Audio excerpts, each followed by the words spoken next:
Finally, I'm free from this worthless woman. Derek Patterson threw the divorce papers at his wife's face, laughing as they scattered across the floor. His mistress, Chloe, clapped from the couch. His mother, Victoria, raised her champagne glass in celebration. His sister, Madison, zoomed in with her phone, capturing every second of Elena's humiliation for social media. "Pick them up and sign," Derek ordered. "We have dinner reservations." Elena knelt on the floor, gathering the papers, saying nothing. None of them knew her real name was Blackwell.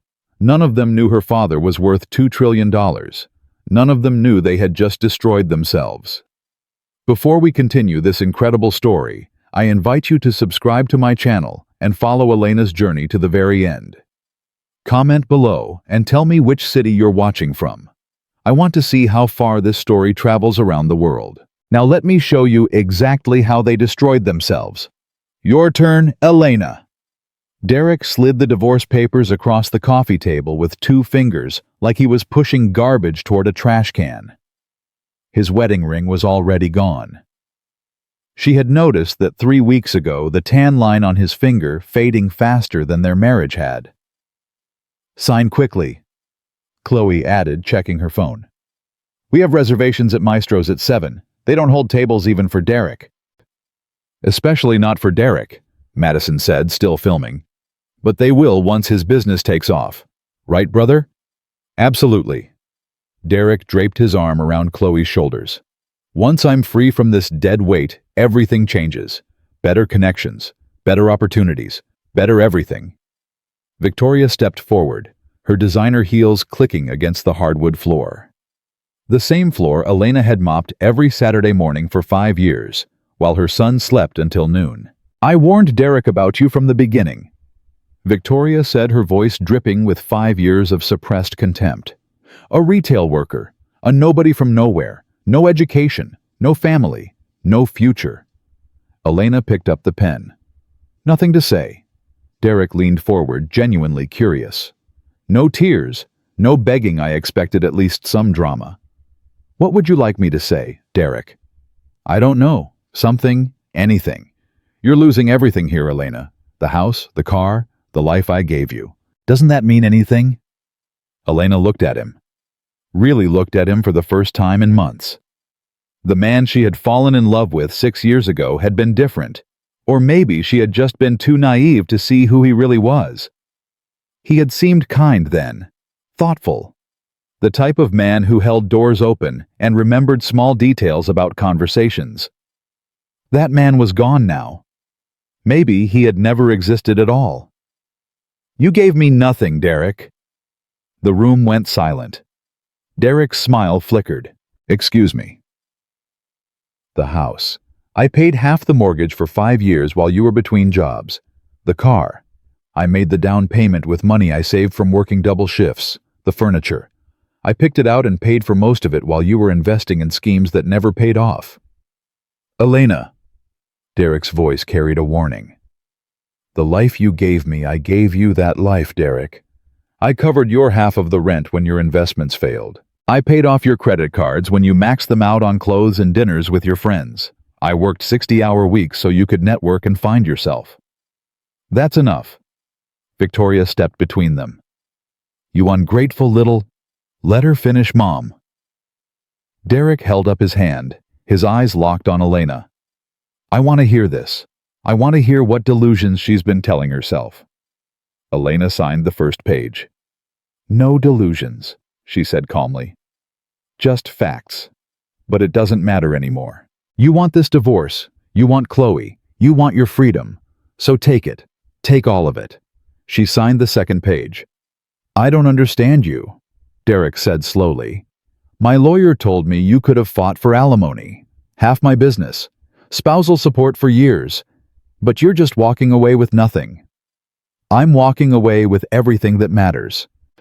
"Which is what?" "Exactly. Your collection of discount clothes, your 15-year-old car, your part-time job at a bookstore." Elena signed the third page. "My dignity." Chloe burst out laughing. "Dignity!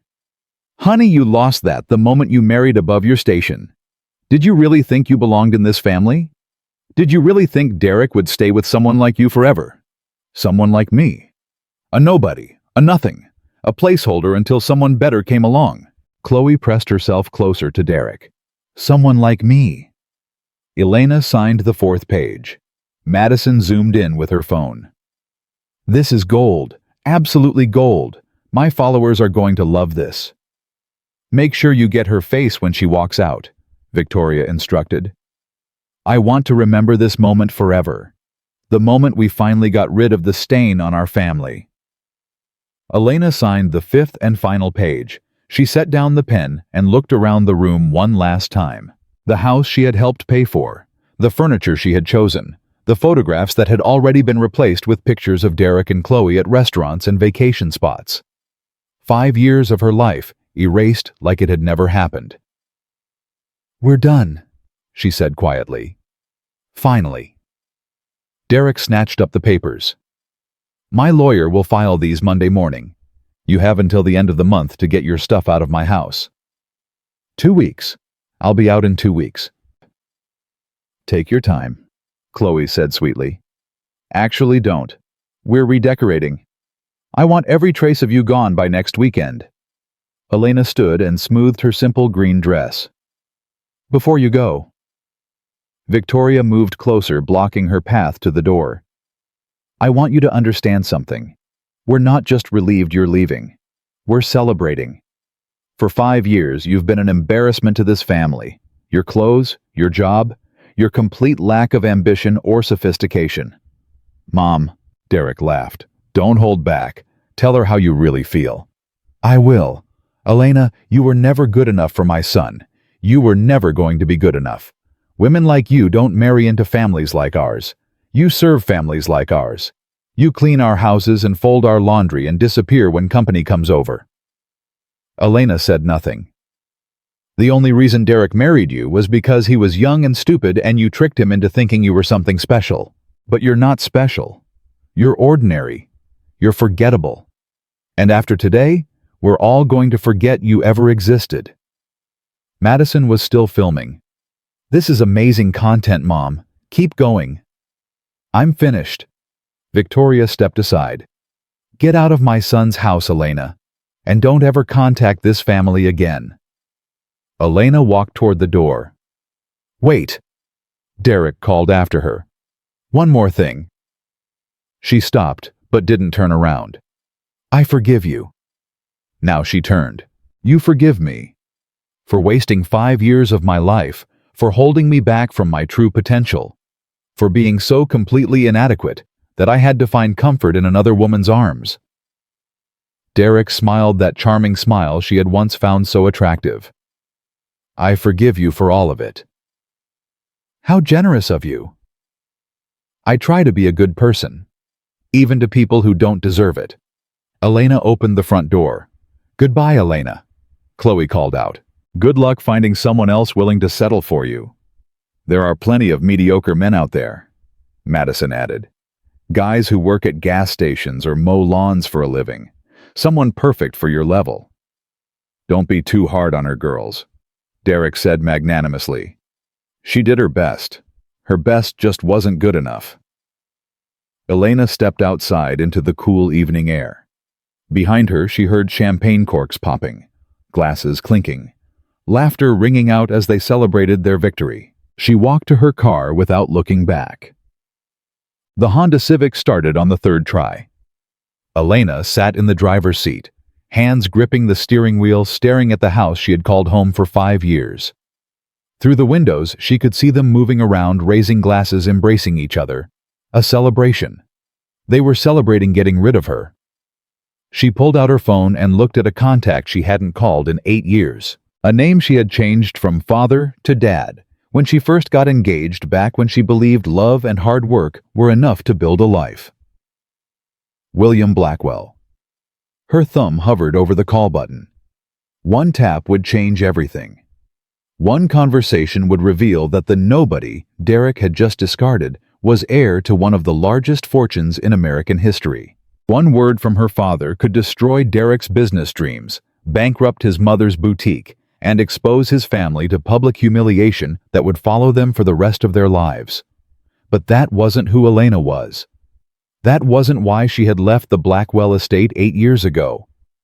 She had left because she wanted to know who she was without the money, without the name, without the power that came with being William Blackwell's daughter. She had wanted to be loved for herself, not for her inheritance. Derek had been her answer. He had fallen in love with Elena Morrison, the retail worker with no family connections. He had proposed to Elena Morrison, the woman who worked double shifts to help pay their bills. He had built a life with Elena Morrison, the nobody from nowhere. And then he had thrown her away the moment something shinier caught his attention. Elena put the phone back in her purse. Not yet. She wasn't ready to go back to that world. Not yet. She needed to process what had happened. She needed to grieve the death of the life she had built. She needed to figure out who she was now that everything she thought she knew had been proven false. She started the car and pulled out of the driveway. In her rearview mirror, she watched the house grow smaller and smaller until it disappeared completely. Good riddance. Her apartment was small. 600 square feet of space in a building where the hallways smelled like curry and the walls were thin enough to hear her neighbor's television through. The carpet was stained in places. The kitchen faucet dripped constantly. The window in the bedroom didn't close all the way, letting in cold air during winter. But it was hers. Elena had signed the lease 3 weeks ago, the day after Derek handed her the divorce papers. She had found it on short notice, the only place she could afford on her salary from the bookstore and the retail job she was leaving. She set her purse on the kitchen counter and looked around. Boxes were stacked against every wall. Most of her belongings were still at Derek's house, but she had started moving the important things. Her books, her clothes, her mother's photograph that she had kept hidden in the closet because Derek said it was morbid to display pictures of dead relatives. She pulled the photograph from one of the boxes and set it on the kitchen counter. Her mother smiled back at her from behind the glass. Beautiful and elegant and frozen forever at 42 years old, the age she had been when a drunk driver ran a red light and changed everything. "I messed up, Mom." The photograph didn't answer. "I trusted the wrong person. I gave 5 years of my life to a man who never deserved a single day of it. I thought I was proving something by walking away from Dad's money. I thought I was showing the world that I was more than just my last name." Elena traced her finger along the edge of the frame. "But you know what I actually proved, that the world is cruel to people without power. That love isn't enough when your partner sees you as a stepping stone. That dignity doesn't pay the rent." Her phone buzzed. A text from Derek. "Forgot to mention. My lawyer says you have 14 days to get your stuff out. After that, whatever's left gets donated." Another text seconds later. "Chloe wants to redecorate immediately. Try to be out by next weekend if possible." Elena stared at the messages. 6 years together. 5 years of marriage. Thousands of shared meals and conversations and moments that she had believed meant something. And now she was being asked to erase herself from his life in less than 2 weeks so his new girlfriend could redecorate. She turned off her phone and threw it on the couch. Sleep didn't come easily. Elena lay in her bed staring at the ceiling, listening to the sounds of the city outside her window. Cars passing. Sirens in the distance. The muffled bass of music from somewhere down the street. She thought about the first time she met Derek. He had walked into the department store where she worked looking lost and slightly embarrassed. He needed a gift for his mother's birthday. Something elegant but not too expensive. Something that said, "I care about you," without saying, "I'm trying too hard." Elena had helped him pick out a silk scarf. Burgundy with gold accents. Classic and timeless. "You're really good at this," Derek had said. "It's my job." "No, I mean it. You have an eye for things. Most people just point me toward the expensive stuff and hope I don't notice. You actually listened to what I needed." He had asked for her number. She had given it to him without hesitation. Their first date was coffee at a small cafe downtown. He had been charming and attentive, asking questions about her life, and actually listening to the answers. He had seemed genuinely interested in who she was. Their second date was dinner at a restaurant she could afford. He had ordered the same thing she did, saying he wanted to know what she liked. He had walked her to her car and kissed her gently on the cheek. "You're special," he had told her. "Different from anyone I've ever met." Boy, she had believed him. She had believed him through 3 years of dating, through the proposal at sunset on a beach in Maine, through the wedding at a small church with only close friends and family, through 5 years of building a life together. She had believed him right up until the moment she came home early from work and found Chloe sitting on their couch legs tucked under her, laughing at something on Derek's phone. "It's not what it looks like," Derek had said, but his eyes told a different story. His eyes told her exactly what it was. Elena rolled over and pressed her face into the pillow. She wouldn't cry. She had cried enough. In the shower where Derek couldn't hear her, in her car during lunch breaks, in the bathroom at work when customers became too much to handle. No more tears. Not for him. Not for them. She had given enough. 3 weeks passed. Elena worked her shifts at the bookstore. She moved her belongings out of Derek's house, making trips in her Honda Civic with boxes stacked in the back seat. She ate cheap meals and counted every dollar and tried not to think about what she had lost. Derek texted her occasionally. "Where did you put the blender?" "Your hairdryer is still in the bathroom. Come get it." "Chloe found one of your books behind the couch. I'm throwing it away unless you want it." She responded when necessary and ignored the rest. Victoria called once. "I just want to make sure you're not planning to contest the divorce," her former mother-in-law said. "Derek has a bright future ahead of him, and the last thing he needs is some bitter ex-wife dragging him through court." "I'm not contesting anything." "Good. Because if you try to take money from my son, I will make sure everyone knows what kind of person you really are. A gold digger who married above her station and couldn't handle it when a better woman came along." Elena hung up without responding. Madison posted a video online. "Story time, my brother finally divorced his wife," the title read. Elena didn't watch it, but she heard about it from a coworker at the bookstore. "Some girl on TikTok is talking about a divorce," her coworker said. "It sounds kind of like your situation. Weird coincidence, right?" "Right. Weird coincidence." The comments on the video were brutal. Hundreds of strangers weighing in on a marriage they knew nothing about. Most of them sided with Madison's version of events. The poor brother trapped in a loveless marriage with a woman who couldn't keep up with his ambitions. Elena tried not to care. She focused on surviving, on making rent, on finding extra shifts when they were available, on building some kind of life from the ashes of the one Derek had burned down. Then at 6 o'clock on a Tuesday morning, her phone rang. Unknown number, Massachusetts area code. She answered anyway. "Miss Blackwell?" The name hit her like electricity. No one had called her Blackwell in 8 years. "Who is this?" "My name is Dr. Sarah Chen. I'm calling from Massachusetts General Hospital. Your father, William Blackwell, has listed you as his emergency contact. He's asked me to reach out to you." Elena sat up in bed. What happened? "Is he okay?" "He's stable at the moment. But I need to be direct with you, Miss Blackwell. Your father has been diagnosed with advanced pancreatic cancer. He's declining treatment beyond palliative care." The room seemed to tilt. "How long?"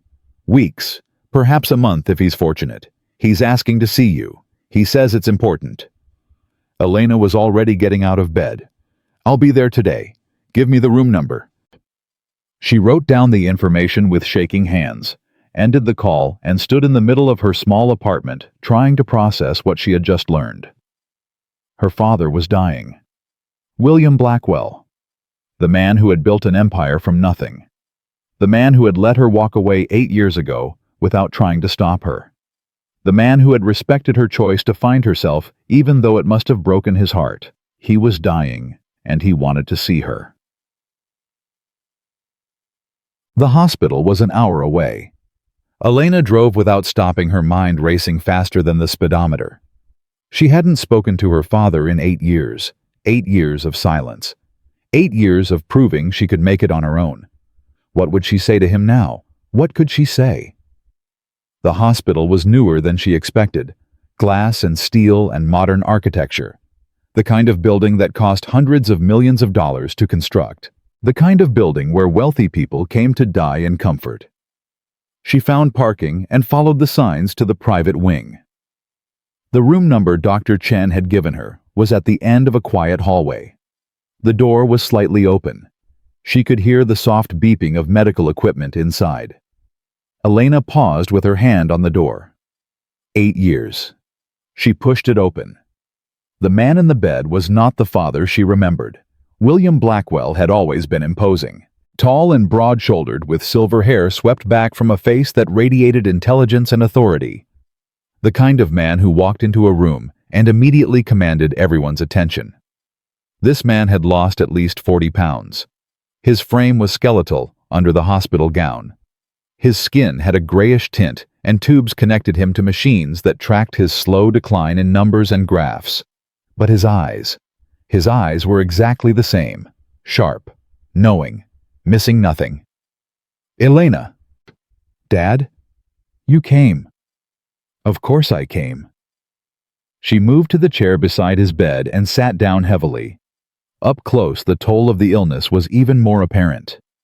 His hands trembled. His breathing was labored. The man who had built a trillion-dollar empire was being slowly consumed by his own body. How long have you been watching me? Elena asked quietly. A faint smile crossed his lips. The whole time. What do you mean? Did you really think I would let my only daughter disappear completely? I respected your wish for independence. I never interfered with your life, but I was never going to lose track of you. You knew where I was. I knew everything, where you lived, where you worked, who you dated, who you married. His jaw tightened. Who you divorced. Elena closed her eyes. Dad. I knew about Derek from the beginning. I had him investigated before you even introduced him to your friends. I knew about his failed investments, his credit card debt, his mother's opinions about women who work retail. Then why didn't you say something? Because you asked me not to. 8 years ago, you told me you needed to find out who you were without my money. You told me you needed to build your own life. I honored that request. Even when I was making a terrible mistake. Even then, because it wasn't my place to save you from your own choices. You needed to learn certain things on your own, about the world, about people, about yourself. Elena opened her eyes. What did I learn? That I'm a fool who trusted the wrong person? No. You learned that your worth isn't determined by how others treat you. You learned that you can survive without anyone's help. You learned that you're stronger than you ever knew. He reached out and took her hand. His grip was weak, but his eyes burned with intensity. You spent 8 years proving you could make it without the Blackwell name. You did it, Elena. You worked hard. You built a life. You showed everyone, including yourself, that you're more than just a wealthy man's daughter. And now what? I come crawling back because my marriage failed? No. You come home because I'm dying and I need you. He squeezed her hand. I need you to take your place. My place. You're my heir, Elena. You and Ryan. Everything I've built, everything I've created, it belongs to both of you. Elena pulled her hand away. I don't want your money, Dad. I never wanted it. That's why I left. This isn't about what you want. This is about what you're responsible for. He gestured toward a folder on the bedside table. Elena picked it up and opened it. The first page showed a summary of assets. She had to read the numbers 3 times before they registered. Real estate holdings valued at $847 billion.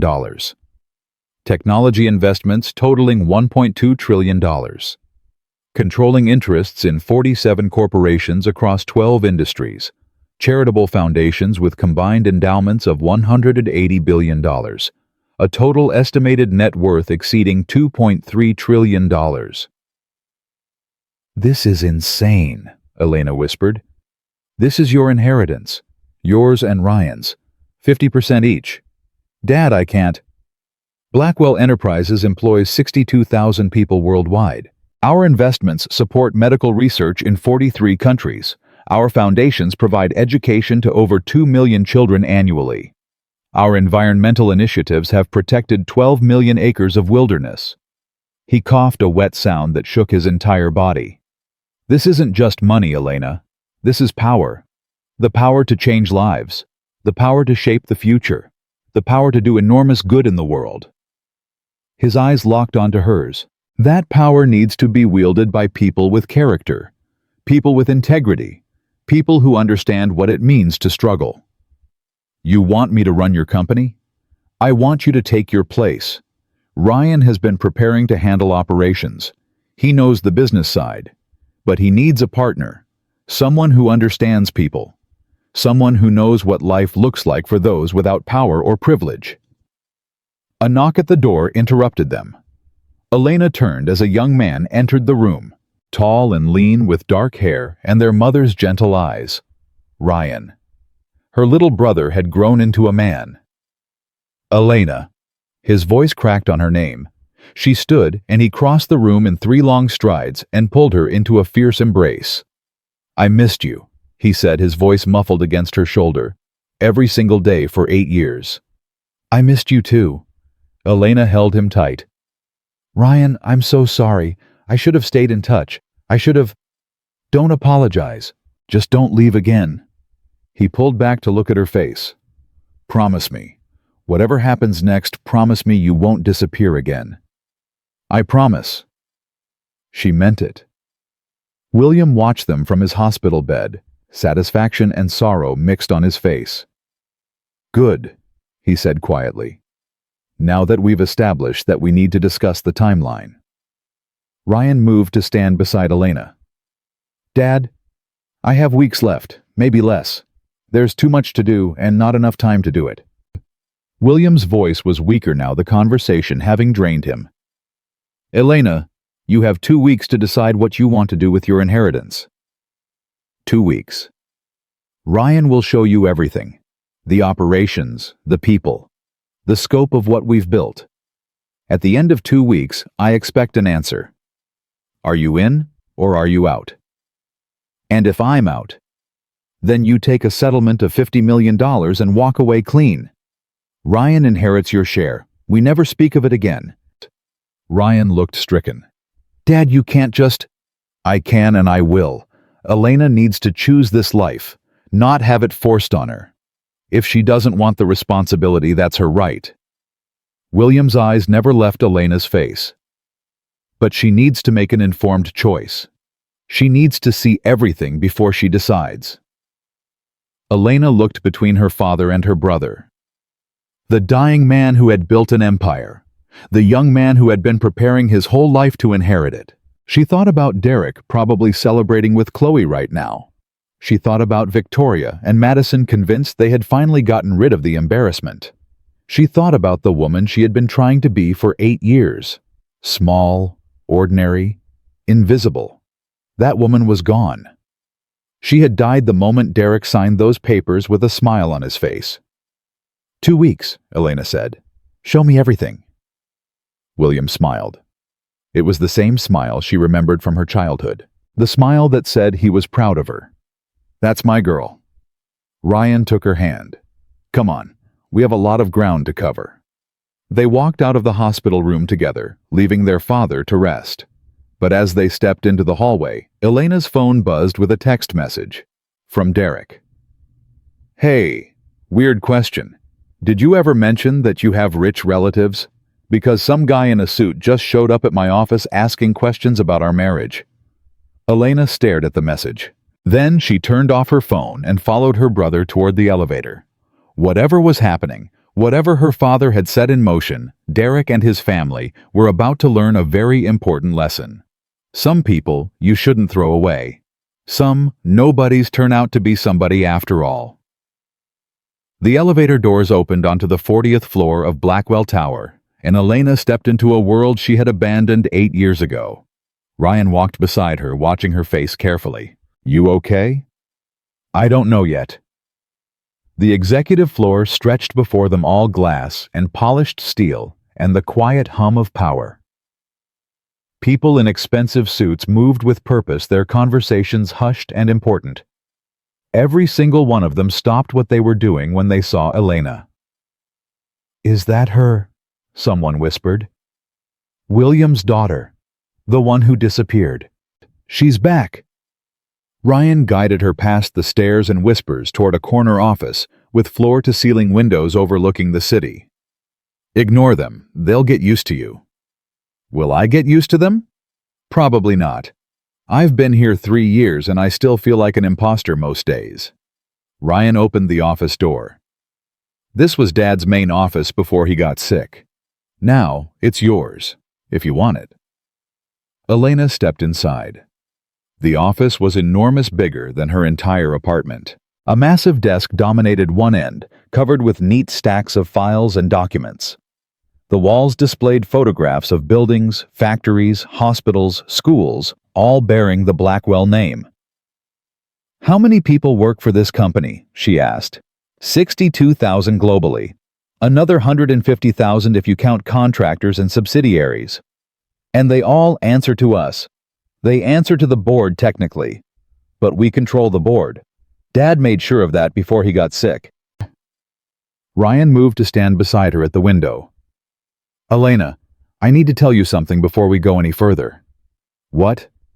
"I've been running things for 6 months now, since Dad's diagnosis. And I'm good at the business side. The numbers, the strategy, the deals. But I'm terrible with people." "What do you mean?" "I mean, I made 3 secretaries cry last month. I didn't even know what I did wrong." Ryan turned to face her. "Dad always said the company needed 2 things to survive, a brain and a heart. I'm the brain, but you're the heart, Elena. You always were." Before Elena could respond, the office door opened, and a woman in her 50s entered without knocking. She had silver hair pulled back in a severe bun, and eyes that missed nothing. "You must be Elena." The woman extended her hand. "I'm Margaret Chen, Chief Operating Officer. I've been keeping this company running while your father was busy dying, and your brother was busy learning which end of a spreadsheet is up." "Margaret," Ryan said warningly. "What?" "It's true. You're brilliant with numbers, Ryan, but you have the interpersonal skills of a cactus." Margaret turned back to Elena. "Your father spoke about you constantly. Every week for 8 years he asked me the same question. Is she ready to come home yet?" Elena's throat tightened. "He talked about me. Talked about you. He had weekly reports on your life, where you worked, who you dated, what you ate for dinner." Margaret's expression softened slightly. "He was proud of you, Elena. Proud that you survived on your own. Proud that you didn't take the easy path. He never reached out. Because you asked him not to. And William Blackwell was many things, but he always kept his word." Margaret checked her watch. "Now we have a board meeting in 2 hours. The vultures are circling. They've heard William is dying and they smell blood." "What kind of vultures?" Elena asked. "The kind that want to break up the company and sell it for parts.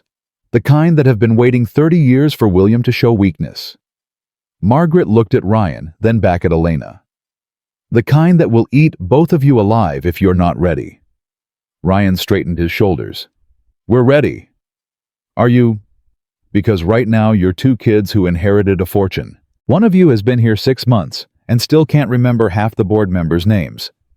The other one spent the last 8 years selling books and folding sweaters."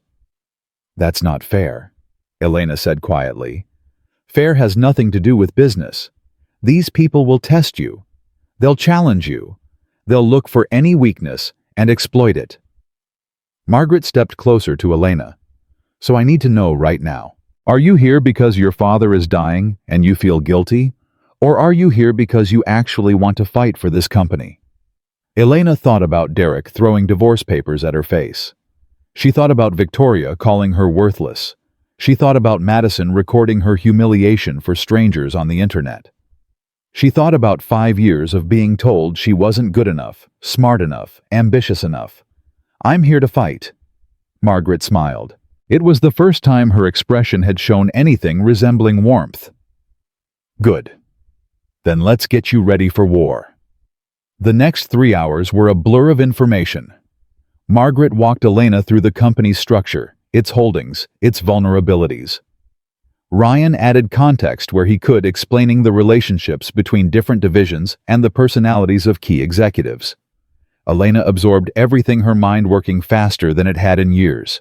The retail jobs had taught her more than she realized. How to read people. How to handle difficult personalities. How to stay calm under pressure. "The board meets at 3, Margaret said finally. 12 members. 7 are loyal to your father. 3 are neutral. 2 are actively hostile." "Who are the hostile ones?" "Richard Ashworth and James Monroe. They've been pushing for a sale to Meridian Capital for 2 years. Your father blocked them, but now that he's dying, they think they have a chance." "What happens if they succeed?" "The company gets broken up. 62,000 people lose their jobs. The charitable foundations get shut down. Everything your father built disappears." Margaret paused. "And you and Ryan split about $800 billion. So we'd still be rich. Obscenely rich. You could buy a small country and never work another day in your life." Margaret looked at her steadily. "The question is whether that's enough for you. Whether you're willing to let your father's legacy be destroyed because it's easier than fighting for it." Elena thought about her father in his hospital bed, tubes and wires keeping him alive long enough to see if his children would honor his life's work. "It's not enough," she said. "Not even close." The boardroom was intimidating by design. A massive table stretched the length of the room, surrounded by leather chairs occupied by men and women who controlled billions of dollars. Portraits of previous Blackwell executives lined the walls, watching over the proceedings like judges. Elena entered with Ryan on her left and Margaret on her right. Every eye in the room tracked her movement. "Ladies and gentlemen," Margaret announced, "Elena Blackwell." No one stood. No one smiled. They simply watched, assessing, calculating. Elena took her seat at the head of the table, directly beneath a portrait of her father in his prime. The silence stretched for several seconds. Finally, a man in his 60s with silver hair and cold eyes spoke. "So, you're the prodigal daughter. I'm Richard Ashworth. I've been on this board for 22 years. I knew your father before you were born." "Mr. Ashworth." "I'll be direct with you, Miss Blackwell. Your father was a visionary, a titan. He built this company from nothing and turned it into one of the most valuable enterprises in human history." Ashworth leaned forward. "But you're not your father. You've spent the last 8 years working retail jobs and living in studio apartments. What exactly qualifies you to run a $2 trillion company?" Elena felt every eye in the room on her. "You're right, Mr. Ashworth. I'm not my father." Ashworth smiled, sensing victory. "Then perhaps we should discuss. I'm not my father because I know what it's like to worry about rent. I know what it's like to skip meals so you can afford groceries at the end of the month. I know what it's like to work 60 hours a week and still not have enough." Elena's voice was steady. "My father built this company, but he never understood what it's like to be the people who work for it. I do." The room went silent. "I spent 8 years learning lessons you can't learn in boardrooms or business schools. I learned that dignity matters more than profit. I learned that loyalty can't be bought. I learned that the measure of a company isn't its stock price, but how it treats the people who depend on it." Ashworth's smile had faded. "Pretty words, Miss Blackwell. But this company needs leadership, not philosophy." "Then let me be clear about my philosophy, Mr. Ashworth." Elena stood, placing her palms flat on the table. "This company is not for sale. Not today. Not ever. Anyone who thinks they can break up my father's legacy and sell it for parts will have to go through me first." James Monroe, a heavy-set man with a red face, snorted. "You've been here 3 hours. You don't even know what's in our quarterly reports.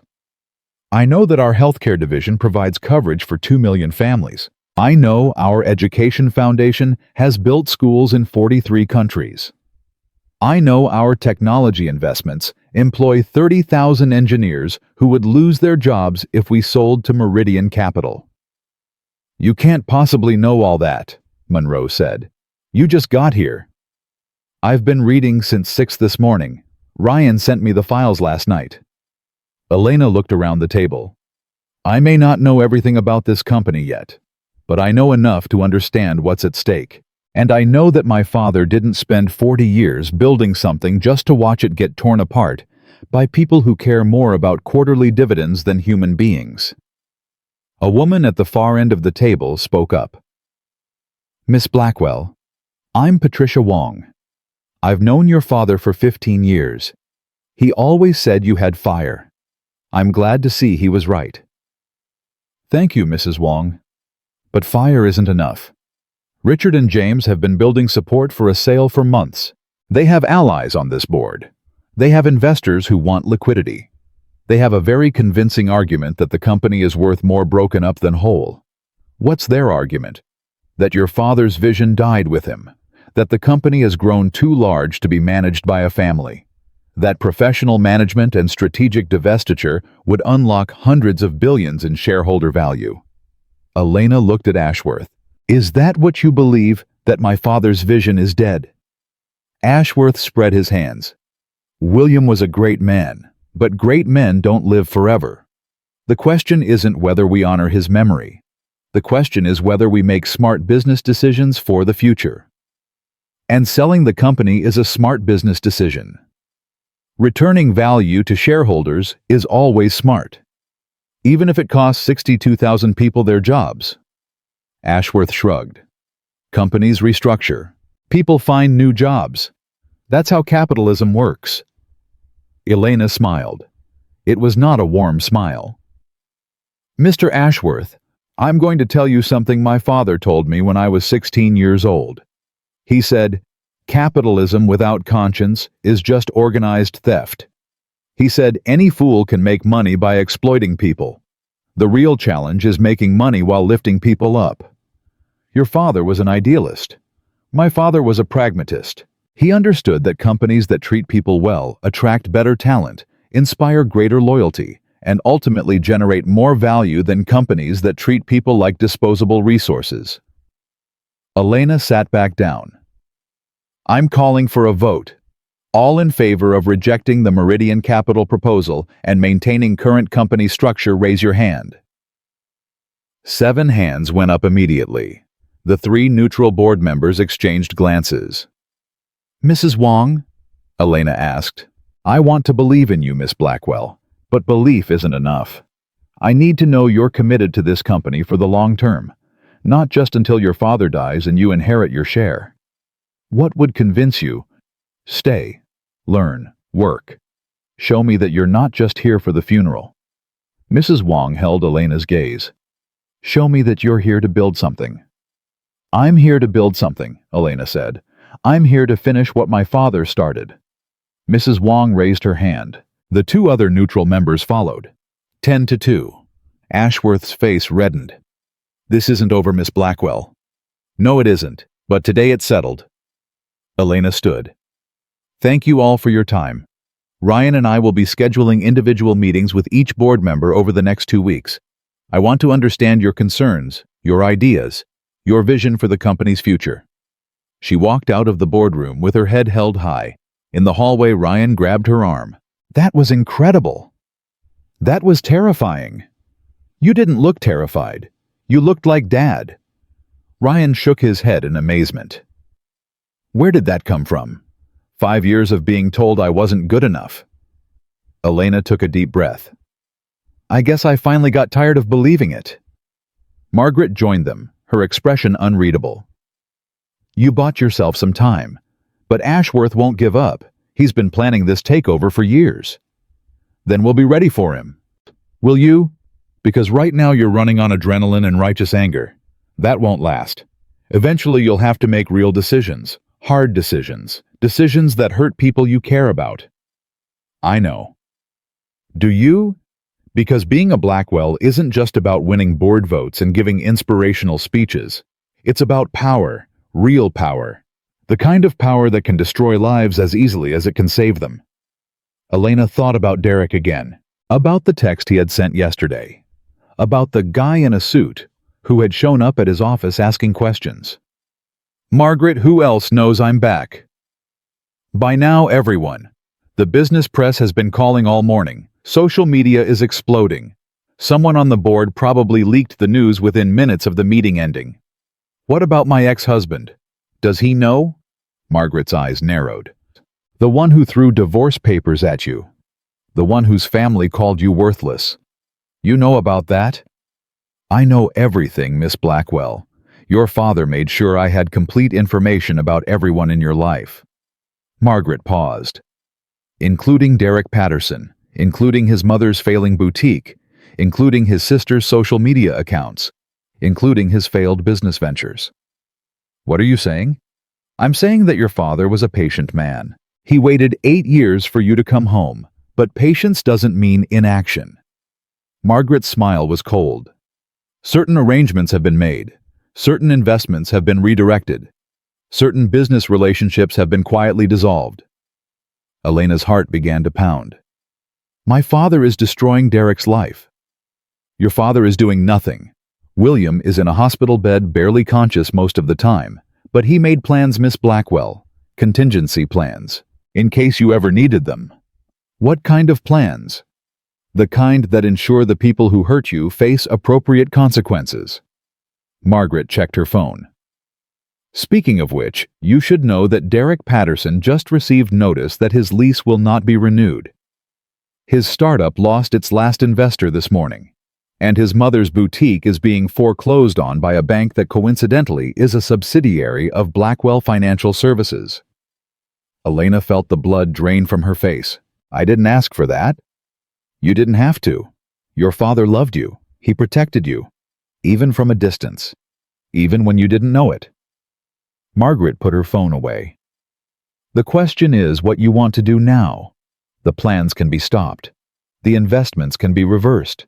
Derek Patterson can be given back his life such as it was. Or you can let the consequences continue.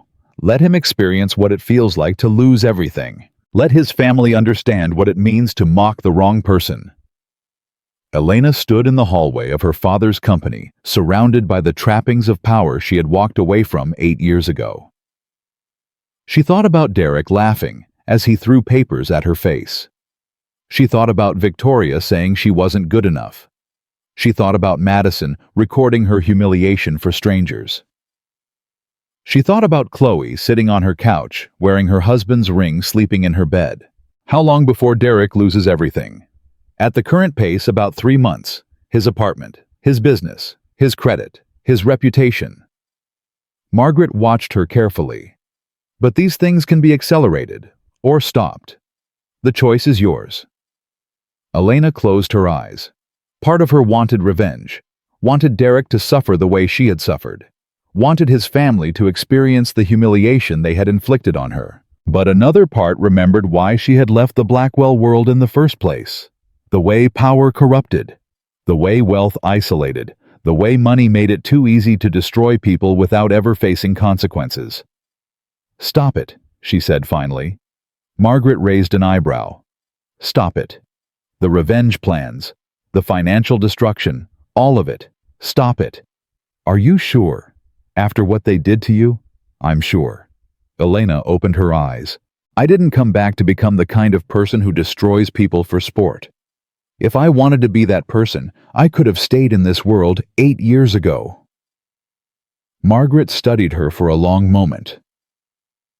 Your father said you would say that. He did.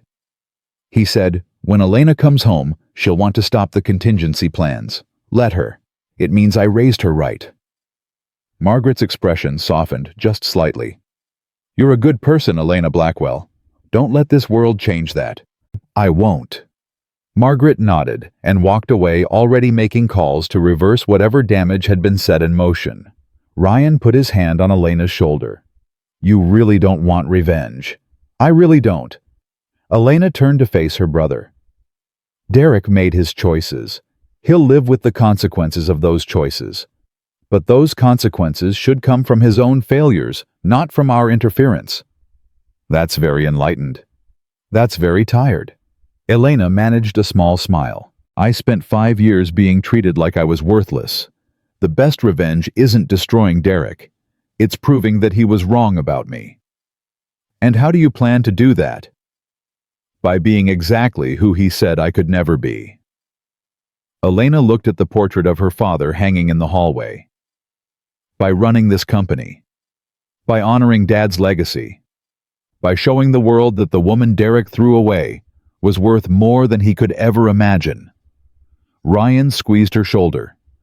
Dad would be proud of you. I hope so. Elena took a deep breath. Now let's go visit him. He's going to want to hear about that board meeting. They walked together toward the elevator, brother and sister united for the first time in 8 years. Behind them, Margaret Chen was already on the phone canceling the plans that would have destroyed Derek Patterson's life. But what none of them knew was that Derek had already seen the news. He had already watched the press conference announcing Elena Blackwell's return. He had already realized the magnitude of what he had thrown away. And at that very moment, he was sitting alone in his apartment, staring at his phone, watching his entire world begin to collapse around him. Not because of the Blackwell family's revenge, but because karma, as it turned out, didn't need any help at all. Derek saw the news at exactly 7:43 p.m. He was sitting on his couch, scrolling through his phone, while Chloe painted her nails in the bedroom when the headline appeared on his screen. Blackwell heiress returns. Elena Blackwell, daughter of billionaire William Blackwell, takes seat on company board after 8 years' absence. His thumb stopped moving. His heart stopped beating.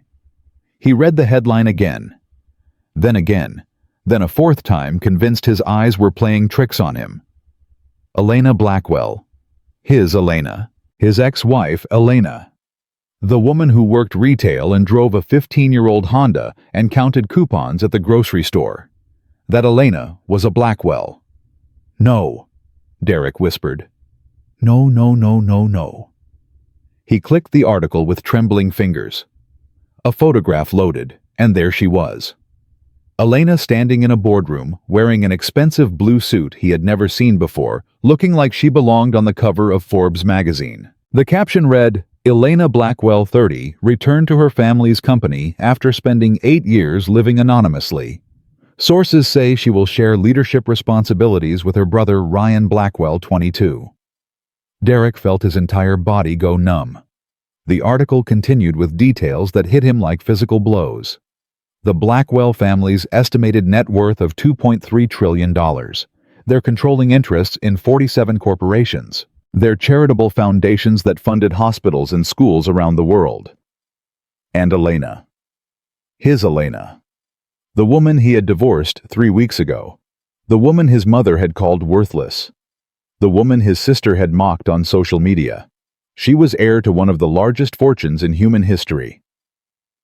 Derek, Chloe called from the bedroom. What's wrong? You look like you've seen a ghost. Derek couldn't speak. He just held up his phone, showing her the screen. Chloe walked over, still holding her nail polish brush, and leaned in to read the headline. Her face went through several expressions in rapid succession. Confusion, disbelief, horror. That's not possible, she said slowly. Elena was broke. She worked at a bookstore. She's a Blackwell. She can't be a Blackwell. The Blackwells are one of the richest families in the country. Elena was nobody. She was somebody, Derek's voice cracked. She was always somebody. We just didn't know it. Chloe grabbed the phone from his hand and started scrolling through the article. Her face grew paler with every paragraph. Oh my God, she whispered. Derek, it says here that Blackwell Enterprises owns Meridian Property Holdings. That's the company that bought my apartment building. That's the company that raised my rent. What? And look at this. Chloe pointed at the screen. They own First National Bank. That's where your startup loan application was rejected last month. Derek felt sick. That could be a coincidence. Really a coincidence. Chloe threw the phone at him. Your ex-wife is secretly a trillionaire, and suddenly every bank, every investor, every landlord in the city is turning against us. That's not a coincidence, Derek. That's revenge. Elena wouldn't do that. She's not that kind of person.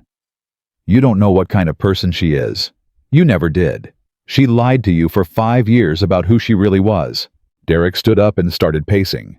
His mind raced through every conversation he'd ever had with Elena about her family. She had always been vague. Distant relatives.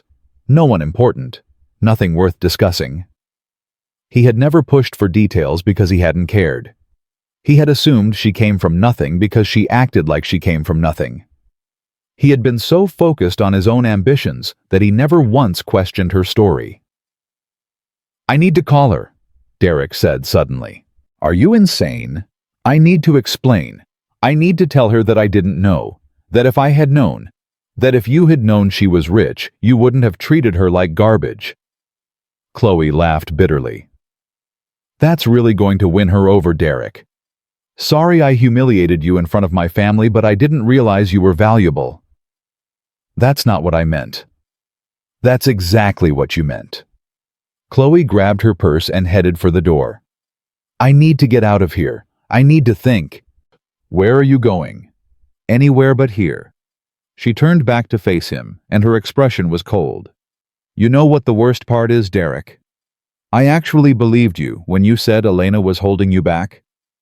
I believed your mother when she said Elena wasn't good enough. I sat on that couch and watched you throw divorce papers at her face, and I felt sorry for you." "Chloe. But you weren't the victim. You were the villain. And now I'm going to pay the price for helping you destroy the daughter of one of the most powerful men in America." She slammed the door behind her. Derek stood alone in his apartment phone, still clutched in his hand, staring at Elena's photograph on the screen. She looked happy, confident, powerful. She looked like everything he had ever wanted to be, and he had thrown her away. The next 72 hours were the worst of Derek's life. First, his business partner Trevor called to say he was dissolving their startup. Every investor they had been courting had suddenly gone cold. Every bank had denied their loan applications. Every potential client had stopped returning calls. "I don't know what you did," Trevor said, "but someone powerful really doesn't like you." Then his landlord called. The building had been sold to a new management company. Rent was increasing by 200% effective immediately. Derek had 30 days to accept the new terms or vacate. Then his mother called. "Derek, something terrible is happening." Victoria's voice was shaking. "My boutique is being foreclosed. The bank called this morning and said my loan has been transferred to a new institution and they're demanding full repayment within 60 days. "Mom, calm down. Calm down. I'm going to lose everything, 15 years of work gone just like that." Victoria started crying. And Madison's apartment complex was just sold too. Her rent is tripling. She's going to have to move back in with me, except I won't have a home either. Derek felt the walls closing in around him. "Mom, I need to tell you something." "What? What could possibly make this worse?" "Elena. She's not who we thought she was." "What do you mean?" "I mean her real name is Elena Blackwell, as in Blackwell Enterprises, as in one of the richest families in the world." The line went silent. "Mom, are you there?" "That's impossible." Victoria's voice was barely a whisper. "She worked at a department store. She wore clothes from outlet malls. She was hiding, testing me maybe, seeing if I would love her without knowing about the money. And you divorced her. We all divorced her, Mom. You were there. You told her she wasn't good enough. Madison filmed the whole thing." "Oh, God." Victoria started crying harder. "Oh, God.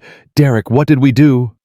Derek didn't have an answer. He spent the next 2 days trying to contact Elena. He called her old number, which was disconnected. He sent emails to her old address, which bounced back. He even tried reaching out through social media, but her accounts had been deleted. It was like Elena Morrison had never existed. And in a way, she hadn't. Elena Morrison was a fiction, a character created by a billionaire's daughter who wanted to see if the world would value her for who she was rather than what she had. The world had failed the test. Derek had failed the test.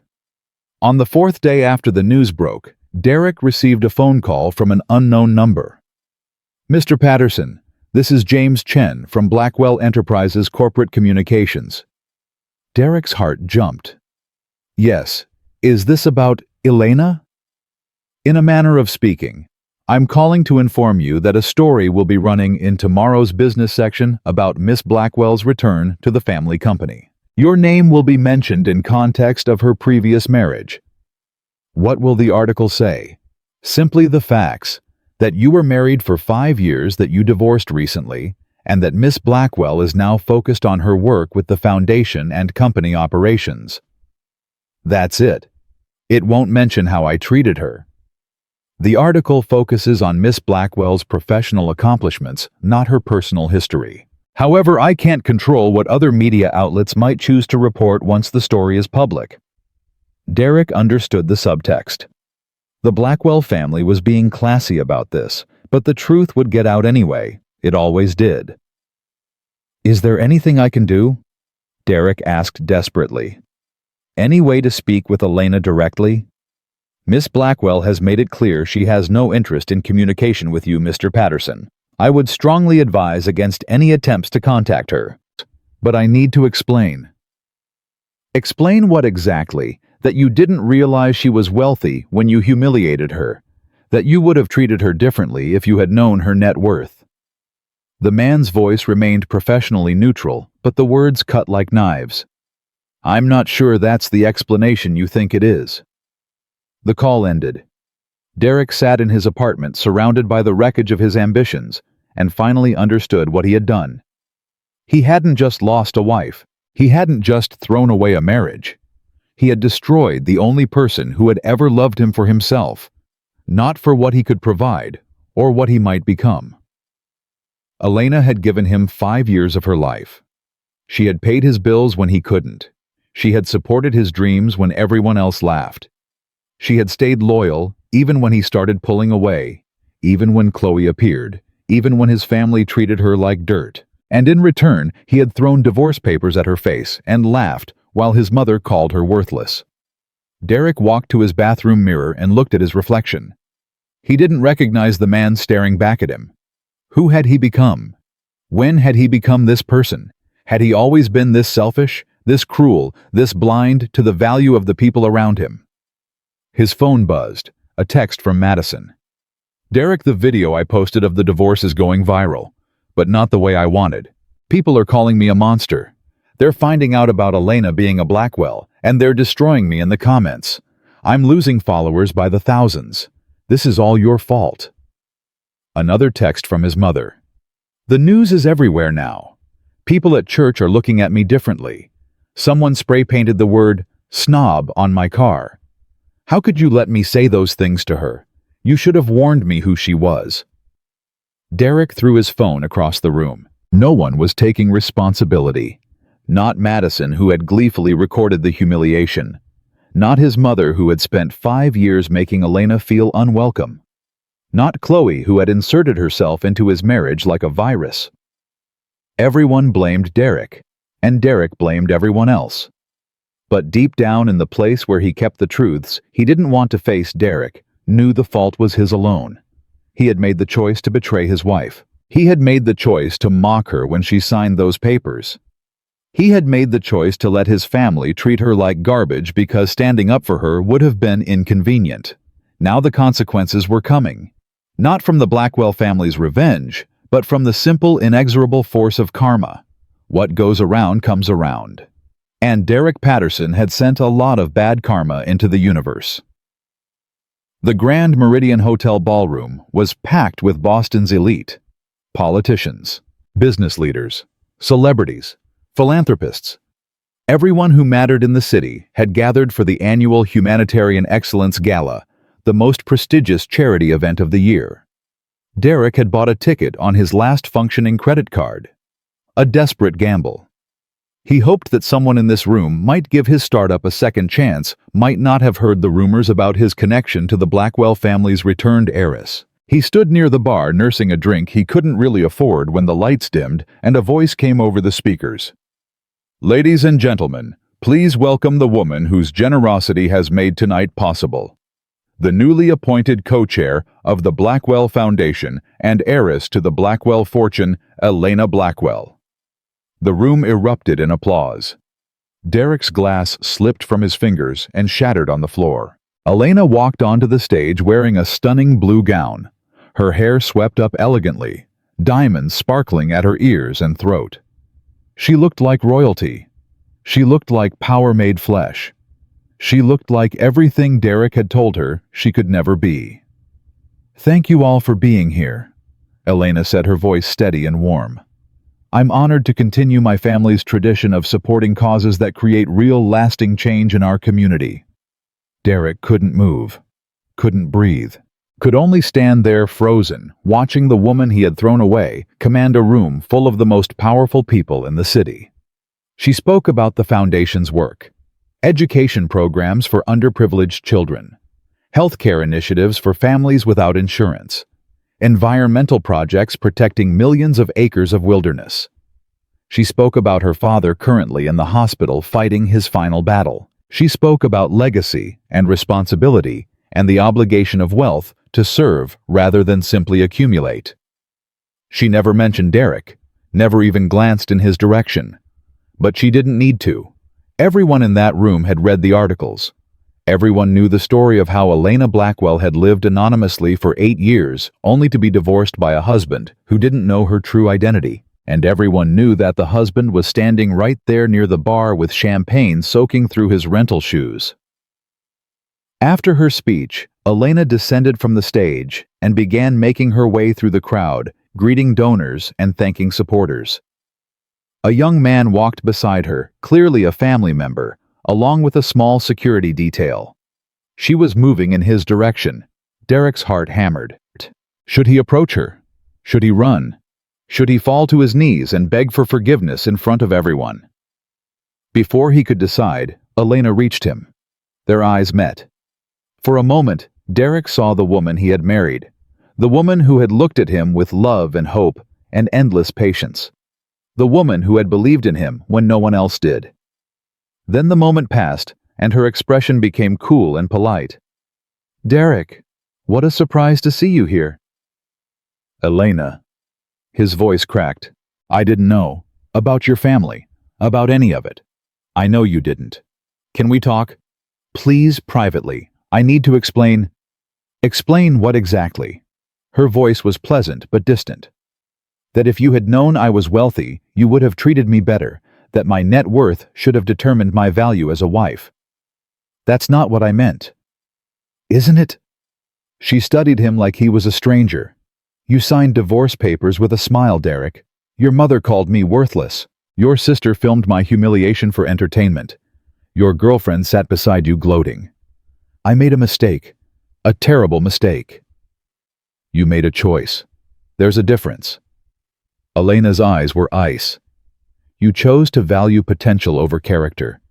You chose to let your family treat me poorly. You chose to replace me with someone you thought was better." "Elena, please." "I hope you find what you're looking for, Derek. I truly do. But whatever that is, you won't find it with me." She walked away.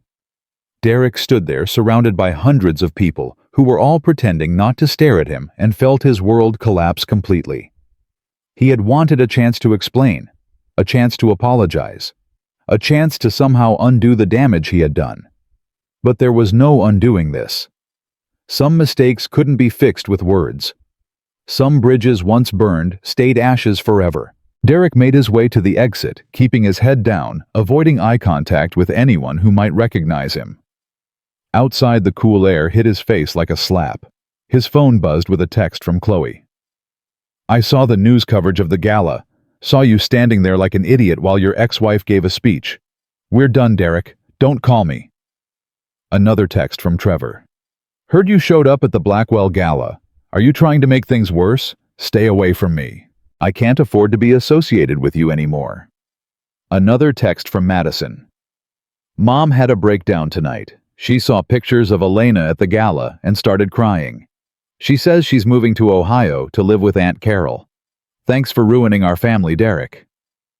Derek slid down the wall until he was sitting on the concrete, his back against the building, his expensive rental tuxedo, getting dirty on the ground.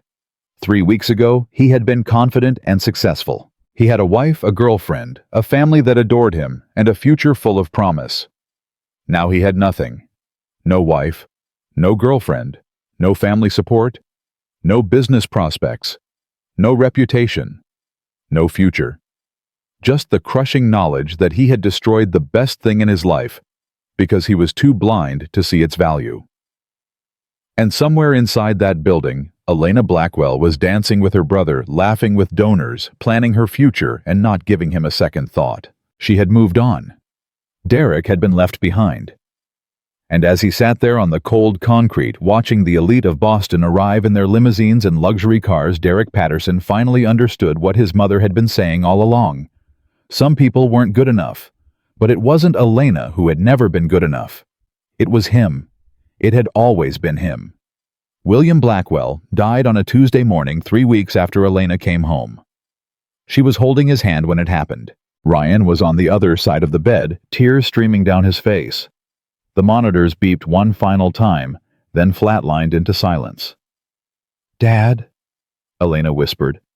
"Dad, can you hear me?" But William was gone. The man who had built an empire, who had loved his children from a distance, who had waited 8 years for his daughter to come home, had finally run out of time. Elena didn't cry. Not at first. She just sat there holding her father's hand, feeling it grow cold, wondering how the world could keep spinning when something so fundamental had changed. "He waited for you," Ryan said quietly. "He held on until you came back. Until he knew we would be okay." "Are we going to be okay?" "I don't know. But at least we're together." Ryan reached across the bed and took Elena's other hand. "That's what he wanted. That's why he held on." The funeral was held 5 days later. Over 2,000 people attended, filling the cathedral to capacity and spilling out onto the streets. Business leaders, politicians, philanthropists, employees from every level of Blackwell Enterprises, recipients of the family's charitable work, people whose lives had been touched by William's vision and generosity. Elena delivered the eulogy. She stood at the podium looking out at the sea of faces and spoke about her father, not as a billionaire or a titan of industry, but as a man who believed in the power of responsibility. "My father used to say that wealth without purpose is just numbers on a page." Elena said, her voice steady, despite the grief threatening to overwhelm her. "He believed that those of us fortunate enough to have resources had an obligation to use them wisely, not for our own comfort, not for our own glory, but for the betterment of everyone around us." She paused, looking at her father's casket. 8 years ago, I walked away from this family because I wanted to understand who I was without money. I wanted to know if I could survive on my own terms, build my own life, find my own value. My father let me go, even though it broke his heart, because he understood that some lessons can only be learned through experience. Her voice cracked slightly. "I learned those lessons. I learned what it means to struggle. I learned what it means to be invisible. I learned what it means to be judged not by your character, but by your circumstances." Elena lifted her chin. "And now I'm here to honor my father's legacy by bringing those lessons back to this company, this foundation, this family." She looked directly at the cameras broadcasting the funeral to millions of viewers around the world. William Blackwell is gone, but his vision lives on. His values live on. His commitment to making the world better lives on. Elena's voice grew stronger. "I promise you, Dad, I will not let you down." The cathedral erupted in applause. In the back row, hidden among the thousands of mourners, Derek Patterson watched with tears in his eyes. He had come uninvited, slipping in through a side door, desperate to see Elena one more time. He told himself he was there to pay respects to William, a man he had never met, but whose daughter he had destroyed. But the truth was simpler and more pathetic. He wanted to see her, even from a distance, even knowing she would never speak to him again. Elena looked magnificent at that podium, strong, confident, every inch the leader her father had raised her to be. The woman Derek had called not ambitious enough was now commanding the attention of thousands, speaking words that would be quoted in newspapers and analyzed by business experts for years to come. And Derek was hiding in the back row like a criminal watching from the shadows, knowing he had no right to be there. After the funeral, he tried to approach her. The receiving line stretched for hundreds of feet, filled with dignitaries and executives waiting to offer their condolences. Derek joined the end of the line, rehearsing what he would say, trying to find words that could somehow bridge the chasm between them. But when he got close enough to see her face, he froze. Elena was shaking hands with a senator, accepting condolences from a CEO, embracing a woman who had received a scholarship from the Blackwell Foundation 20 years ago. She was gracious and warm with everyone, her smile never wavering, her composure never breaking. Then she saw Derek. Their eyes met across the crowded room, and for a moment time stopped. Derek saw recognition in her eyes, then surprise, then something else, not anger, not hatred, but something worse. Indifference. She looked at him the way you might look at a stranger on the street. Someone you vaguely recognize but can't quite place. Someone who doesn't matter enough to remember. Then she turned back to the senator and continued her conversation. Derek stood there frozen as the line moved around him. People pushed past, annoyed at the obstruction. Security guards started watching him with suspicious eyes. He left without saying a word. What could he possibly say that would matter? 3 months passed. Elena threw herself into work with a focus that impressed even the most skeptical board members. She spent 16 hours a day learning the business, meeting with division heads, visiting facilities around the world. She memorized the names of thousands of employees and made a point of asking about their families, their concerns, their ideas for improvement. The company thrived under her leadership. Stock prices rose. Employee satisfaction reached historic highs. The charitable foundations expanded their reach to new countries and new causes. Richard Ashworth and his allies tried twice more to force a sale to Meridian Capital. Both times Elena defeated them so thoroughly that they stopped trying. "You've won," Margaret told her after the second failed takeover attempt. "Ashworth is finished. The board is completely behind you now." "I haven't won anything," Elena replied. "I've just done my job." "That's what winners say." Elena smiled, but there was sadness behind her eyes. "Winners don't feel this tired, Margaret. Winners don't go home to empty apartments and wonder if any of it matters." "Is this about your father?" "It's about everything. My father, the company, the life I thought I would have." Elena looked out the window at the city below. "I spent 8 years trying to find love without money. I failed. Now I have more money than I could ever spend, and I'm more alone than I've ever been." Margaret was quiet for a moment. "You know, your father said something to me once a long time ago. He said the hardest part of wealth isn't earning it or keeping it. It's finding people who see past it. Did he ever find those people?" "He found your mother, and for 20 years that was enough." Margaret put her hand on Elena's shoulder. "You'll find someone too, Elena. Someone who sees you, not your bank account." "How can I trust anyone? After Derek, after everything, how do I know who's real and who's just pretending?" "You don't. That's the terrifying part. But you try anyway because the alternative is spending your whole life alone." Margaret squeezed her shoulder. "You're not your father, Elena. You don't have to make his mistakes. He buried himself in work after your mother died. He let the company become his whole life. Don't do the same thing." Elena nodded slowly. "I'll try." "Good. Now there's someone I want you to meet. He's been working with our urban development initiative for the past 3 years. Smart, dedicated, genuinely good person. And he has no idea who you are." "Everyone knows who I am now, Margaret. My face has been on every business magazine in the country."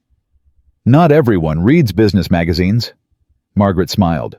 "His name is Nathan Cole. He runs community health programs in neighborhoods most executives don't even know exist.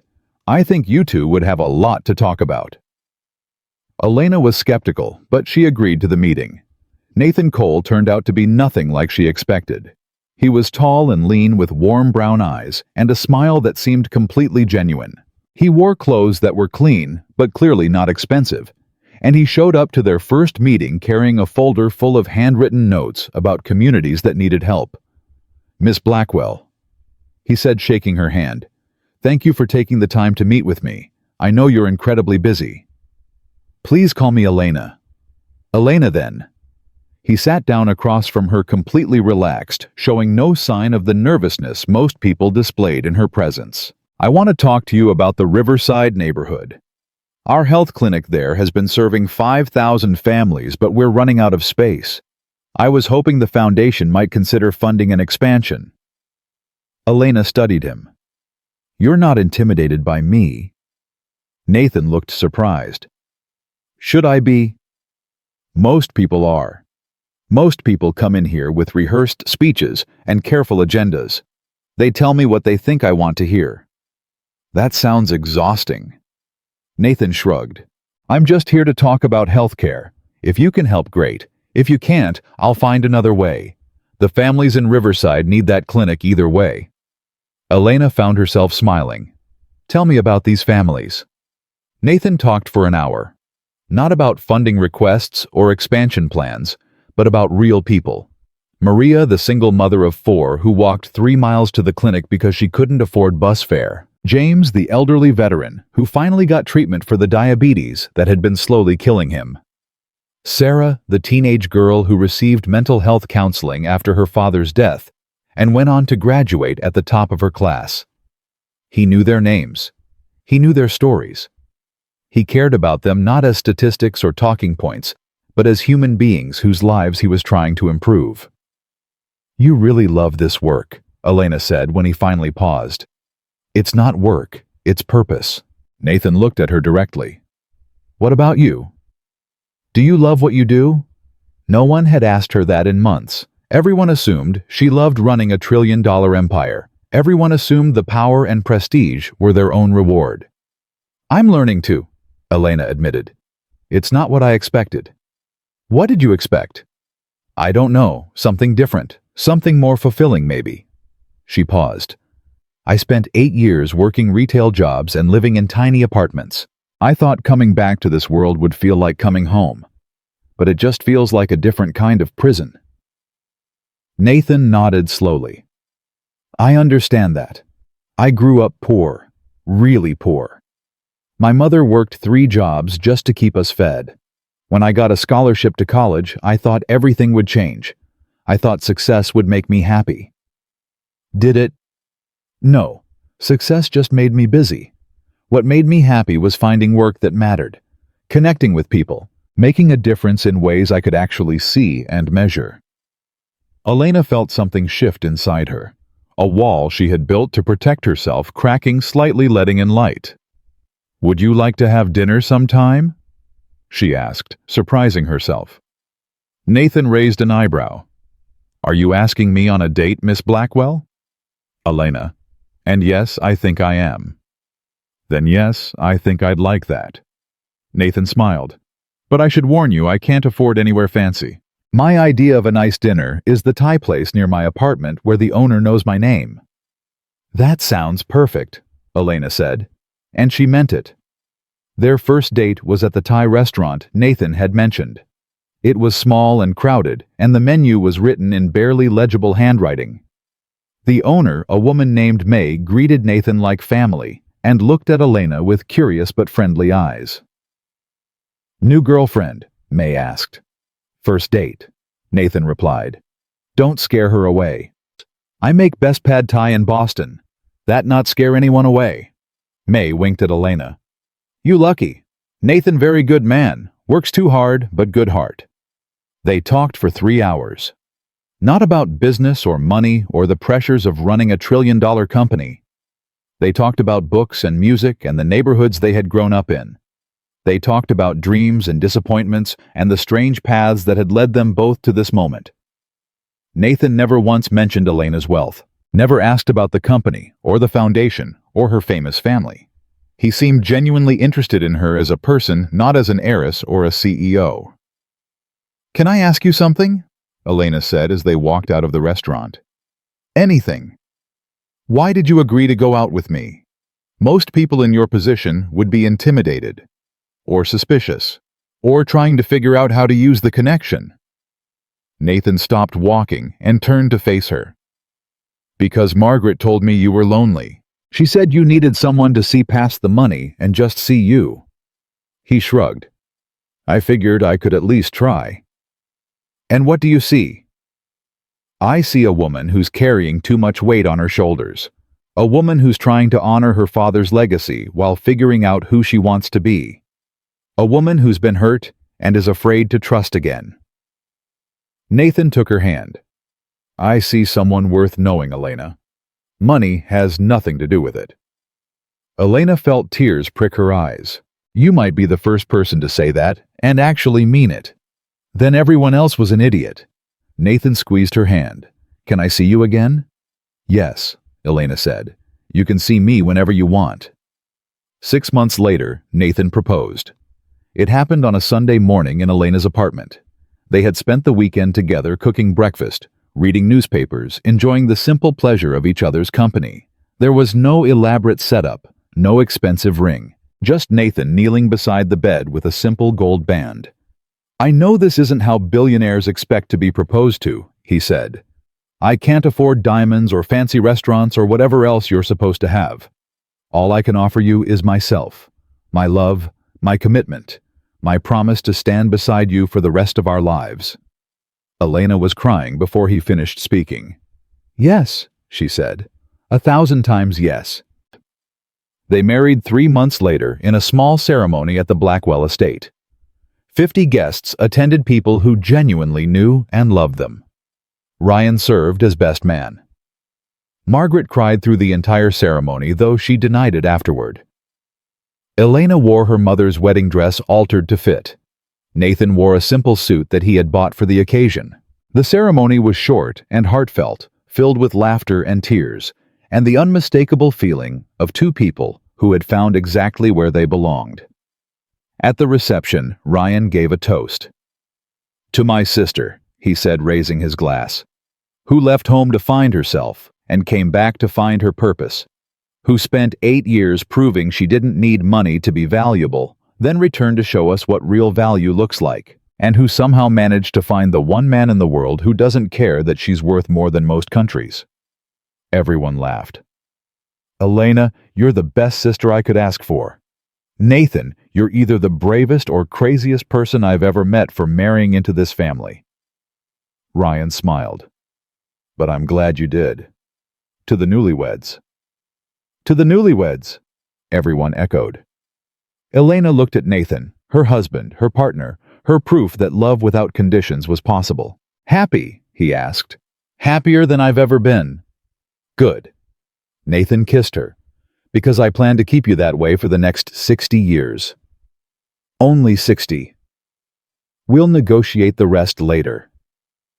Elena laughed, and the sound was pure joy. She had spent 5 years in a marriage that made her feel worthless. She had believed Derek when he said she wasn't good enough, wasn't ambitious enough, wasn't special enough. Now she stood in her family home, surrounded by people who loved her, married to a man who saw her soul rather than her bank account. Derek had been wrong about everything. And somewhere out there, living with the consequences of his cruelty, he was finally learning that lesson himself. Because at that exact moment, Derek Patterson was standing in a homeless shelter, waiting in line for a free meal, having lost everything he had ever valued. His apartment was gone. His business was gone.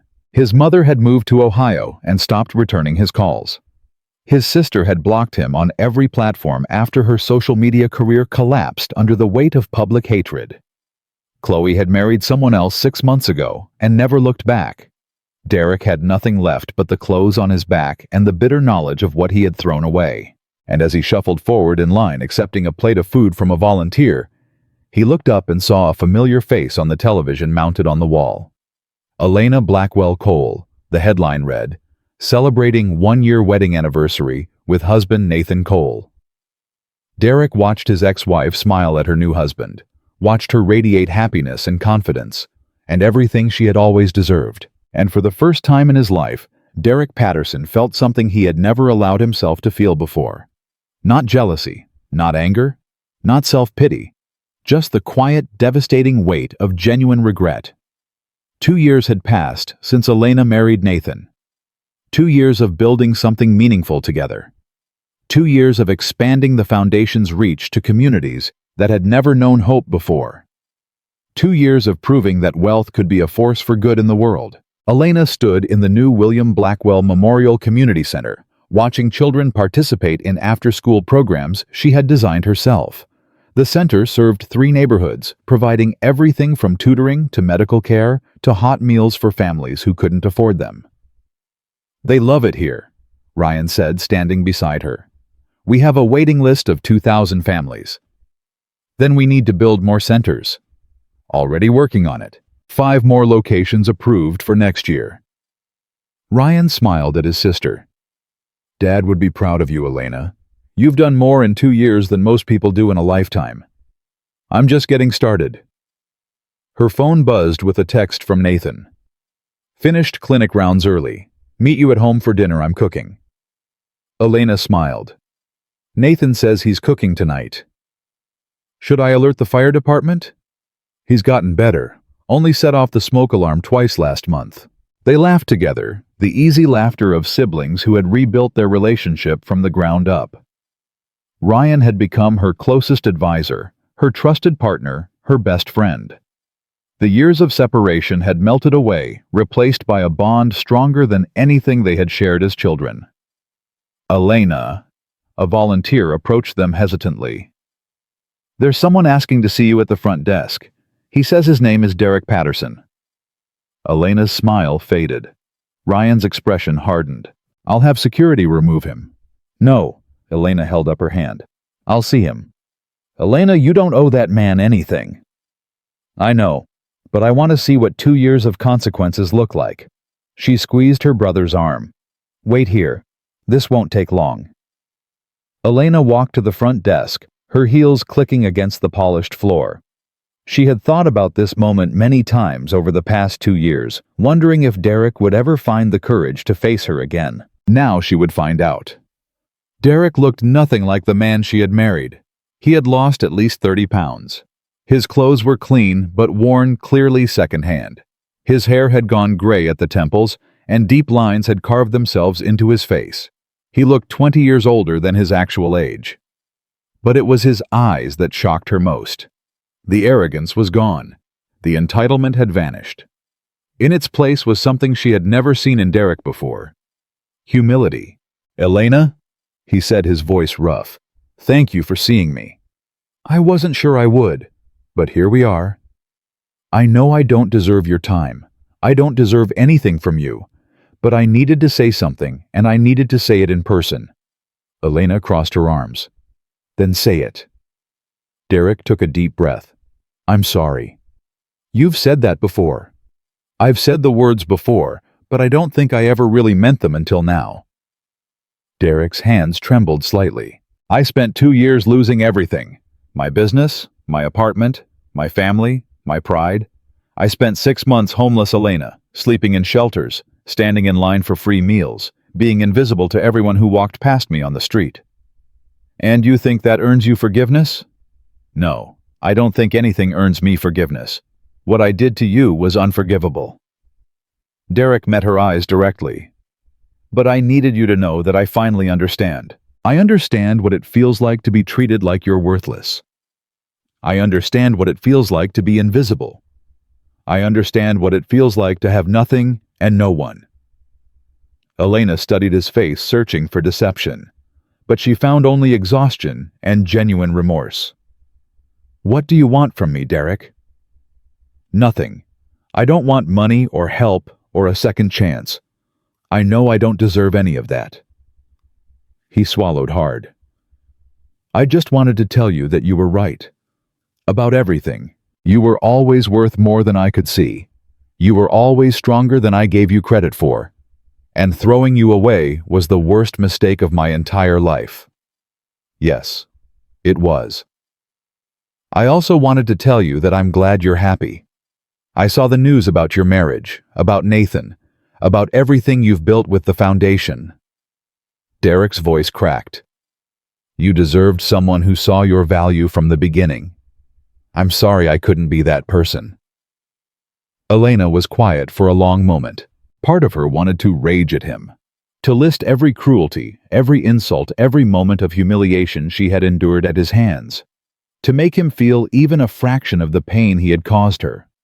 But another part recognized something she hadn't expected. Derek was broken. Genuinely, completely broken. The arrogant man who had thrown divorce papers at her face was gone, replaced by someone who had finally learned what it meant to suffer. "What are you doing with your life now?" Elena asked. "I work at a nonprofit downtown, helping homeless people find housing and jobs. It doesn't pay much, but it's meaningful work." Derek looked around the community center. "When I saw what you were building here, I thought maybe I could do something similar. Something that actually helps people, instead of just enriching myself." "You work with the homeless." "I was homeless, Elena. I know what they're going through. I know how it feels to be invisible." Derek's jaw tightened.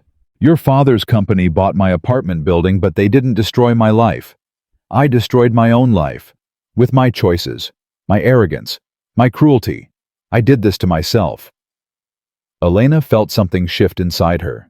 Not forgiveness exactly, but something close to closure. "I'm glad you found meaningful work, Derek.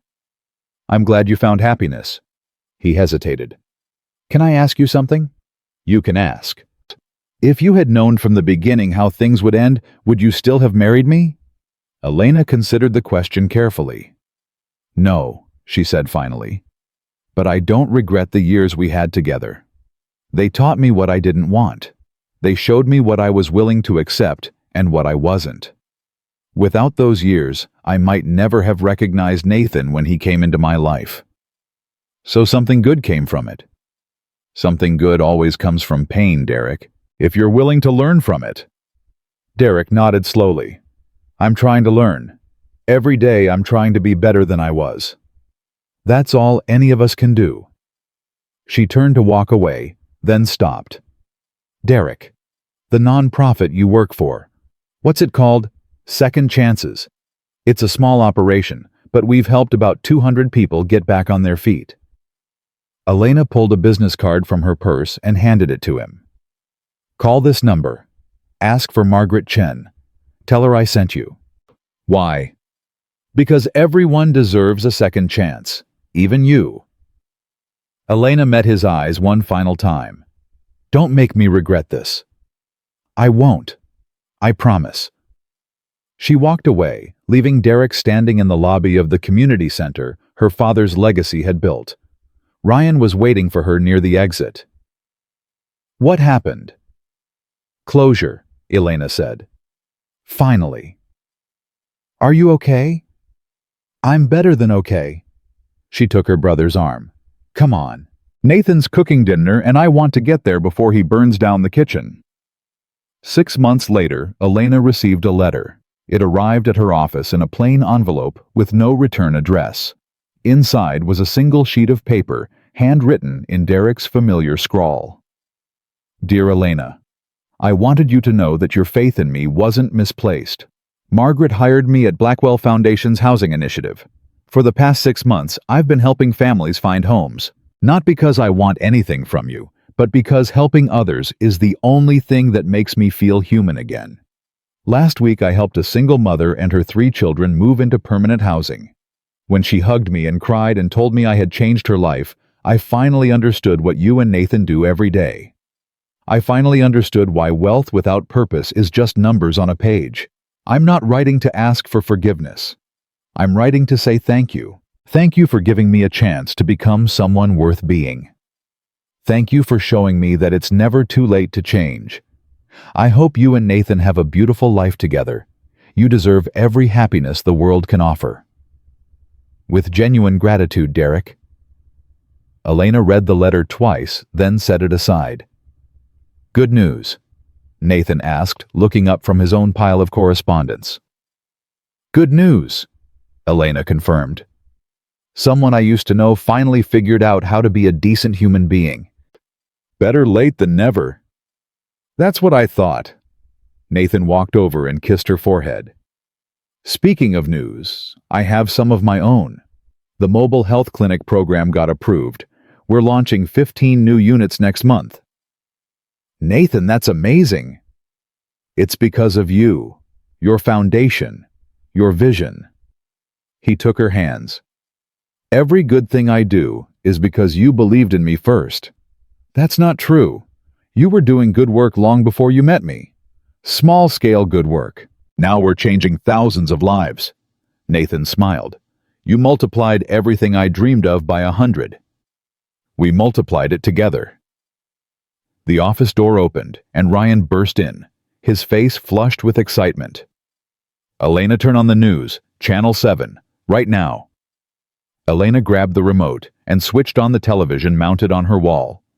A news anchor was speaking excitedly. Breaking news in the business world today. The Blackwell Foundation has been named the most impactful charitable organization in North America for the second consecutive year.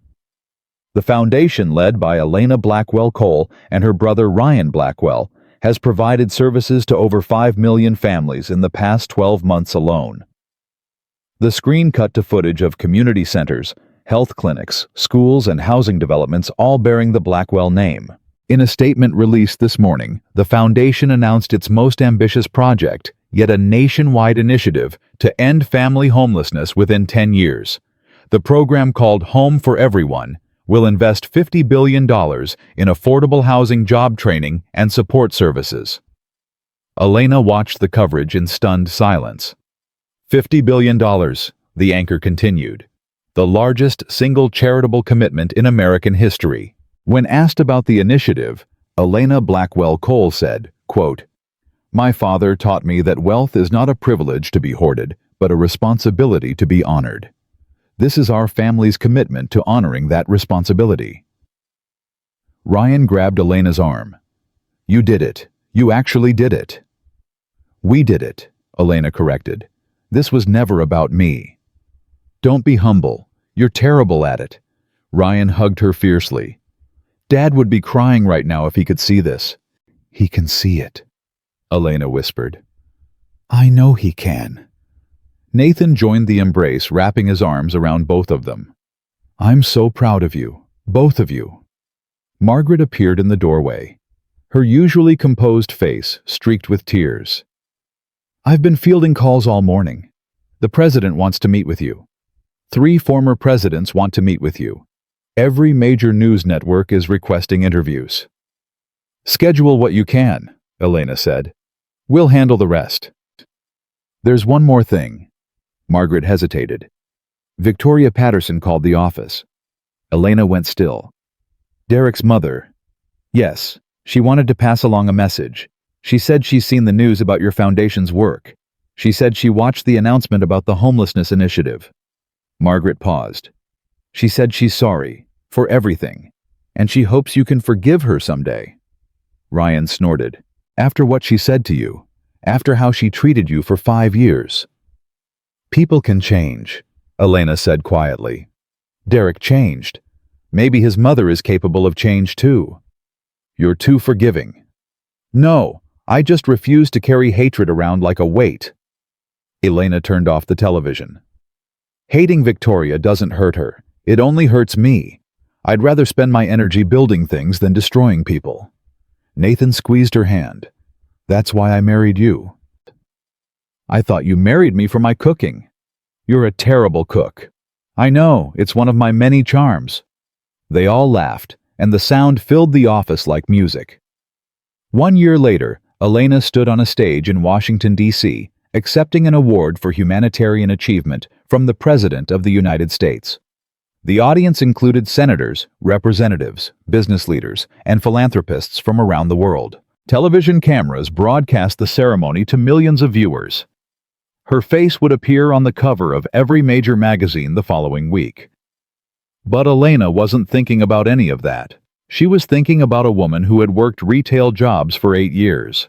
A woman who had been called worthless and thrown away. A woman who had signed divorce papers while her husband laughed and his family celebrated.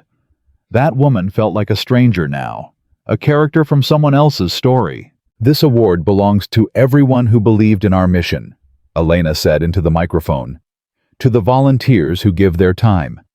To the donors who give their resources. To the families who trusted us with their futures. She paused, looking out at the sea of faces. 5 years ago, I was divorced by a man who told me I wasn't good enough. His family celebrated when I signed the papers. They recorded my humiliation and shared it with strangers for entertainment. The audience shifted uncomfortably. This wasn't in the prepared remarks. I'm not sharing this for sympathy. I'm sharing it because I want everyone watching to understand something important. Elena's voice grew stronger. Your value is not determined by how others treat you. Your worth is not measured by your job title or your bank account or the opinions of people who don't see your true self. She gripped the podium. I spent years believing I wasn't good enough because people I trusted told me so. I shrunk myself to fit into spaces that were never meant for me. I apologized for existing. Elena lifted her chin. I will never apologize again. The audience burst into applause. To everyone watching who has been told they're not smart enough, not pretty enough, not ambitious enough, not worthy enough. I see you. I was you. And I'm here to tell you that the people who diminish you are wrong. They are always wrong. Tears streamed down faces throughout the auditorium. Build something meaningful with your life. Surround yourself with people who lift you up, and never ever let anyone make you feel small again. Elena smiled. Because you are not small, you are infinite, and the world needs everything you have to offer. The standing ovation lasted 4 full minutes. Afterward, Nathan found her backstage. That wasn't in the speech we rehearsed. I know. It just came out. It was perfect. He pulled her into his arms. You were perfect. I was terrified. That's what made it perfect. Courage isn't the absence of fear. It's speaking your truth despite the fear. Elena rested her head against his chest. Do you think he watched Derek? Probably. Does it matter? No. I guess it doesn't. Elena pulled back and looked at her husband. I used to think the best revenge was success. Proving everyone wrong. Making them regret what they did to me. And now I know that revenge is irrelevant. The best life isn't about proving anything to anyone. It's about building something meaningful. Loving someone worthy. Leaving the world better than you found it. Nathan kissed her forehead. When did you get so wise? I married a good teacher. Flattery will get you everywhere, Mrs. Cole. That's what I'm counting on. They walked out of the building together, hand in hand, into a future brighter than anything Elena had ever imagined. 3,000 miles away, Derek Patterson sat in his small apartment, watching the ceremony on his laptop. He had long since stopped feeling jealous of Elena's success. Instead, he felt something closer to gratitude. Gratitude that she had become the person she was always meant to be. Gratitude that she had shown him through her example what it meant to use pain as fuel for transformation.